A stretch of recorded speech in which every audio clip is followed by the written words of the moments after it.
Right, news just coming in as well. At least one person has died in a shack fire that broke out in the early hours of this morning in Duncan Village near East London in the Eastern Cape. The blaze has destroyed 30 shacks, we understand. The cause of the fire is unknown at this stage. Authorities have been dispatched to assess the extent of the damage. Let's bring in SABC News reporter Abongile Jantjies for more on the story. He's live for us there. Abongile, what more are we learning at this hour? Well, Blaine, sad scenes here in Duncan Village, in an area that's filled with poverty and high numbers of shacks here in this area, Blaine. Well, the residents say they really do not know what started the blaze, but as you can see here from this side, this is what the fire left, Blaine. The residents are picking up the pieces so that they can move on with their lives, and it's really quite a sad scene here today. And the residents say that they don't know what really caused the fire, but it's all goes down to that thorny issue of shelter. They say that had they had shelter, maybe this wouldn't have happened. Basic services such as shelter and access to water, they even struggled to even come and stop the fire because access to water is quite a challenge in this area. I do have one of the residents here who lost her son during this blaze. Mama, sibulise kuwe and uxolo ngokusolekela ngonyana wakho. Ungasixelela mama yenzeke njani? Wenzeke njani lo mlilo? Lo mlilo uqale kweligali lakhe lo mfana wami. Uqala kwakhe ukutsha. Wabe spread igali lonke ngaphakathi. Sabe singakwazi ke ngoku nokumsave basingene ngaphakathi. Kodwa wabevakala yena ekhala esithi yizani bethuna ndiyatsha ndiyaphela. Uqala kwawo ke ngokupha kweligali lakhe kwabe sekufika umoya ke ngoku. Umoya lo uthe wadudula onke amagala lapha included nelam nabanye abantu.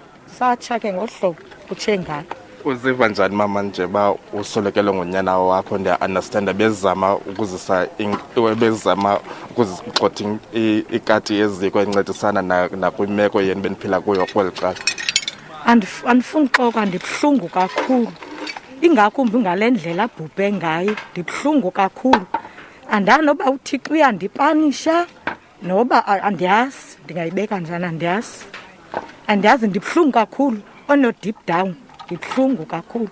Uwesi ndiyazigulela nozigulela. Ndinezifo zam kakade kandityela i-treatment zam. Ngondehlelwa yile nto. Umbukele mama unyana wakho.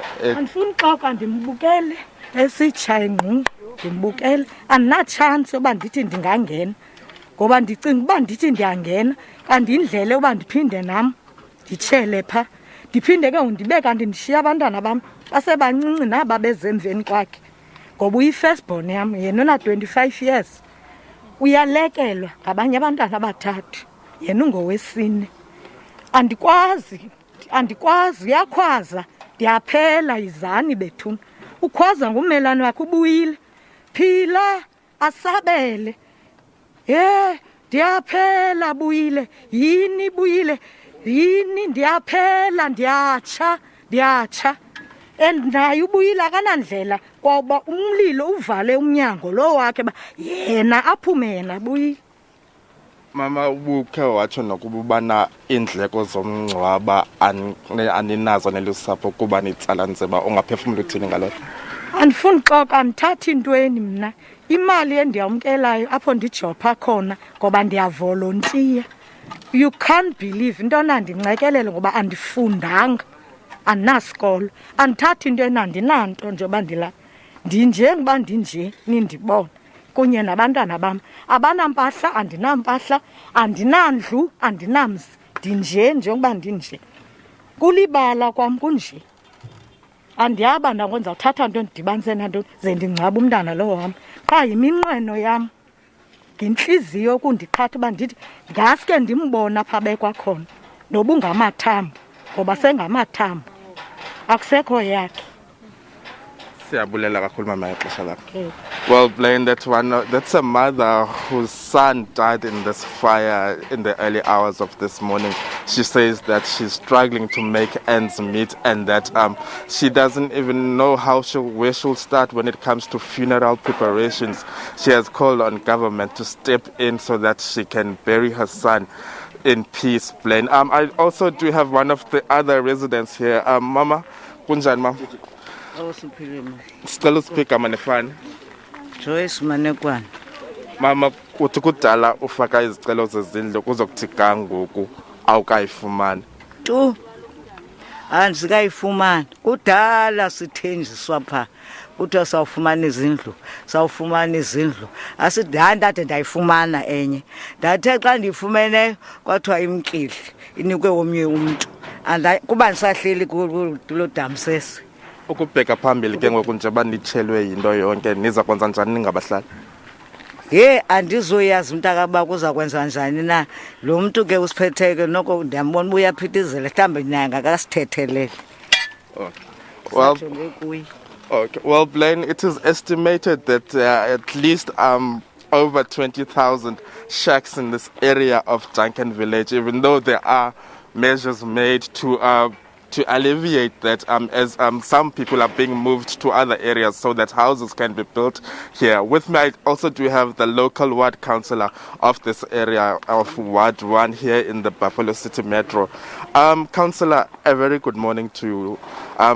As we can see, the plight of the residents here, quite sad scenes here today, unexpectedly of course, but what are you doing from your side to ensure that at least going forward there is a plan in place? Morning, Abongile. Since this morning I had this scene that has happened in the community. It's not the very first time that it happens. It started last year. In July last year we were here. There were shacks that were burning down here. And understanding this, in this area, it's a high-density area where we have a lot of people like you've spoken to Mama Nukwana, who's an old citizen. And we've got another guy that is staying here, which is mentally disturbed. As the municipality, I think we've got a program where we are doing a de-densification program, which was introduced by the provincial office and the national office, that these informal settlements, we need to de-densify them. There's a program that is taking place in Mtotho, and there's another one there in Dansane Bypass that is about to take place.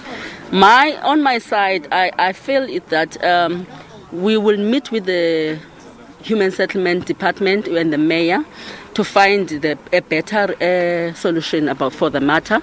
And then on our side, this morning, I've just touched a lot of departments that are involved, even social development as well, to see what can be done. I've spoken to the mayor, deputy mayor of the institution, which is Helen Nilmay, about finding what gift of the givers can do for us as the community for now. But we will sit down and find a remarkable resolution, make a mechanism on how we need to de-densify this area so that at least we can eliminate. But I also want to urge the community in this area, because the fire brigade was not easy to get in here because of the high density and there's no space for them to get in. I was talking to the communities as I was addressing them this morning that as much as we are having these problems, we need as well to take the responsibility of what is happening in our own areas. So far we are there, understanding that as the day apprehend, we will do a lot of things for the community. Thanks. According to your understanding, what's the cause of this fire? According to my understanding, no one knows what happened when the fire got erupted. They don't know where it started, but there is an assumption that they are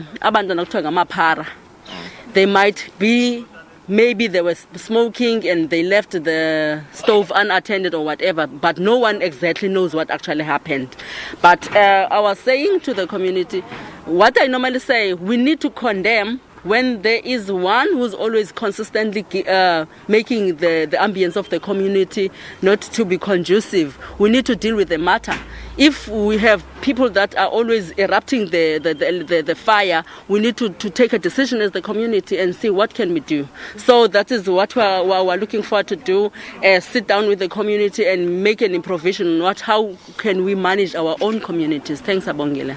Well, thanks a lot. Well, Blaine, that was the ward councillor of Ward 1 here, which covers this area of Duncan Village, Councillor Celiza.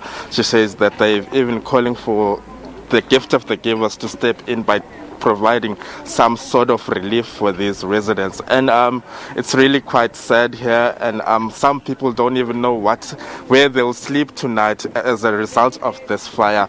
But she says that she's trying by all means to ensure that there is a way forward with this matter. All right, Abongile Jantjies, it's a sad story there, but thank you very much indeed for giving us all the angles to that story. We'll come back to you later on to get an update. Abongile Jantjies live for us there. Thank you very much indeed.